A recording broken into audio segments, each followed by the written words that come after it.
over-under at 130.5, which is the highest line they've ever set for a running back. Wow. Does Saquon have to be the hero on Sunday for the Eagles to win? I think so. He's got to be great. I mean, maybe there'll be a few heroes, but he's got to be great because, Coach, I think it's going to be a shootout. I think Washington's going to put up 30-ish, probably 30 plus. Bru's picking the I'm torn because I'm the new Eagles guy. Again. I don't flip flop. Oh my You goodness. never Nick's the flip flopper on the show. Clearly, I don't flip flop, but I feel I like both guys. That's fair. I mean, part of me does want to see Jayden Daniels make history, you know. Yeah. But I like the Eagles, and I love to see Saquon, especially since he didn't get the rushing record, be able to get to the Super Bowl. But I think it's going to be a shootout, and I don't think Jalen Hurts, as much as I believe he can throw 3 touchdowns. He hadn't done it all year. But I think he can have a 2-3 touchdown game, 270, 80 yards. I don't think he can keep up with Jayden Daniels. So to supplement that, Saquon's going to probably have to have a 60-something yard run and 2 touchdowns himself and 100-plus yards, obviously. So he's going to have to be big. Yeah, I don't think Saquon has to be a hero because the offensive line does such a good job of opening up holes. And the thing that's unique about Saquon is his ability to take a single or a double and turn it into a home run. So let me just show you this first graphic here. Take a look at Saquon. This is over the last 30 years now, the most 50-plus yard runs. Saquon leads it over Adrian Peterson and Barry Sanders. So it's that home run potential that he has. Now what I want to show you is So 2 things. First one is what you said at the end, how Saquon exploits it. I wish I knew you were doing that. I would have pulled the play from this weekend. There was a great job on the broadcast this weekend where they showed that the hole opened for, I think it was the 80-yard run or the 78-yard run, like a half second after he would have gotten there. And he kind of hesitated, waited, let the hole open, and then went. And it talked about, basically the broadcast was explaining how he's in partnership with the offensive line. That even though it was blocked up perfectly, if he had been too eager or gone too fast, the big play wouldn't have been there. Second point is now to you. Now that you just saw that, and I know you're a Commanders guy and you like Dan Quinn, but he's gone for 400 yards on Dan Quinn.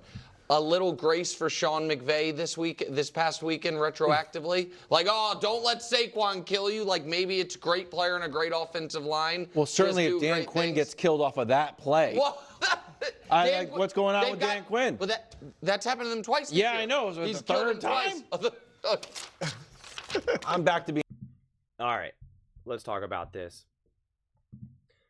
There's a lot of talk about, what Barkley and what they've been able to do against the Commanders defense, as well as what what the Lions run game was able to look like against the Washington Commanders. And I love when Brew kind of just makes some stuff up. Jalen Hurts won't be able to keep up, and so Saquon's going to have 150 yards and 2 touchdowns because Jalen Hurts will have 280 yards and 2 touchdowns, and it's just like, okay, like what are we making up right now? Like, what crazy, wildly specific scenario are we making up right now? Like I don't even know. And this game could be a shootout, could not be. Because again, I have no idea. Nobody knows. Like nobody knows. It's just getting too weirdly specific, and you keep putting the things that Jalen Hurts can't do. Like he was involved in a shootout with Patrick Mahomes in the Super Bowl. I just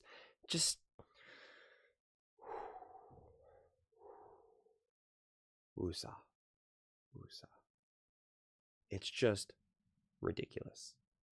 It really, really, really is. And here's the thing. When there's certain teams that I've been wrong about, and this is in any aspect of my life, when I predict something or feel like I reach a conclusion and then that ends up being wrong, I really take a step back. I really hesitate. I take a beat. I take a pause. I reach out to other people. I try to figure out where I went wrong, what happened, etc. And now, this was two teams that everyone involved, like, fundamentally misunderstood who they were as teams. Brew thought the Green Bay Packers were going to beat the Philadelphia Eagles. Nick thought that the Rams were going to beat the Philadelphia Eagles. Nick thought that the Commanders were going to lose to the Bucs and the Detroit Lions, and I think Brew for that matter. So it seems like people don't really understand who these teams are. So then trying to say this is going to be a shootout, like, what are you basing that on? Your prediction, the last 4 games have been wildly inaccurate. So just voice, you know what? I'm not sure I know who these teams are. I'm not sure how this game's going to unfold. I think this team will win, whatever it is. But, and again, you can make predictions. I'm all for it. Predictions are great. They're real fun. I stay away from predictions, but, I get it. But if you've been predicting things so wrong, why are we so quickly then to put a cap on someone? Like, that's kind of the brunt of my issue. I don't think so-and-so can keep up. Based on what? Your already incorrect predictions of how things unfolded? That doesn't make sense. That does not make sense. It wasn't a shootout for the Bucs versus the Eagles. The Bucs versus the Commanders. I'm not so sure it would have been a shootout for the Commanders and the Lions if they didn't have 9 turnovers and keep giving them possessions and give up explosive plays. So it's just, and again, saw the Eagles play in 2 cold weather games, especially obviously the last one that was like essentially blizzard conditions. So, I don't know. And again, and I said this in my Commanders video, we can't use the last game as a reference point. Jalen Hurts did not play. I don't care about the defense. Jalen Hurts did not play. They were not the team. And no, they could not run the ball. They were able to have one big run after Jalen went down. After that, they could not. They could not. And you're going to think that doesn't impact the Philadelphia Eagles. They're down their starting quarterback and their running back can't run now. Like, that doesn't impact the game. And they lose defensive players as well. Think that matters? I know it matters. I know it matters. We're not watching just jerseys play. We're watching players play. Bodies matter. Individuals matter. So yeah, I think this game is going to be awesome. And the Philadelphia Eagles should absolutely be able to win this game. Convincingly. Even if Jayden Daniels is putting up numbers and having his moments and converting 4th downs and whatnot, the Eagles should be in charge of this game at a minimum offensively. And when the Eagles are in control offensively, they really control the clock. They really dominate the time of possession, which then keeps someone like Jayden Daniels on the bench, which then minimizes his ability to do the damage. Will the Eagles be able to do that? Again, we're going to find out. But they certainly did it in the first game, and they certainly did it in the second game until Jalen Hurts went down. Because prior to that, they were about to go up, I think, like 14-0 or something. Like they were setting that tone. Definitely. I mean, Saquon Barkley was probably going to break the record. And then things all just really came to a screeching halt because then again, the Commanders' defense was able to play completely different, which they highlighted on the broadcast as soon as Jalen Hurts went down. So the Commanders literally fundamentally played a different style, a different approach, a different game plan.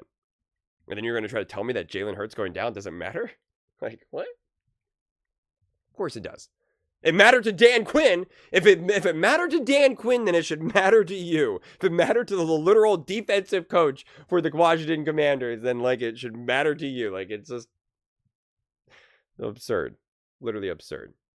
But like I keep highlighting too, it's like You can't bank on all the turnovers for the Commanders. You can't bank on Jalen Hurts going down and Saquon Barkley being unable to run. Like, that game was just too messy, too weird, too bizarre. And the way how these playoff games have unfolded, the Commanders got to play in Tampa with essentially perfect weather conditions, and then got to play in a dome in Detroit. The Eagles were at home both games.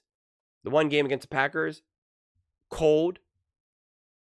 And against the Rams, cold.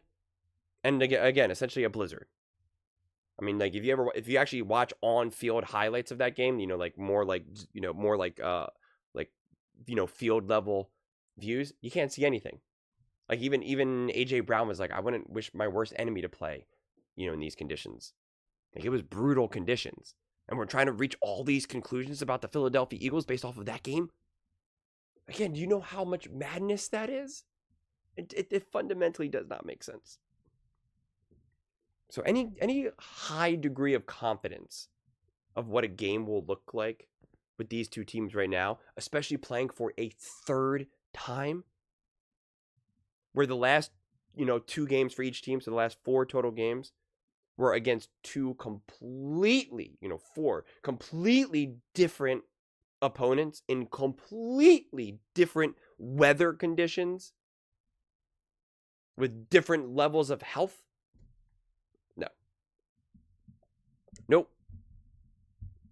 If there was like more serious stakes involved, where it was like, I don't know, like health and money and all this, and all you did was have this kind of stuff to go off of, you would be like, I can't make a decision, man. I'm not concluding nothing. This is like, what am I supposed to do with all this? This is a mess.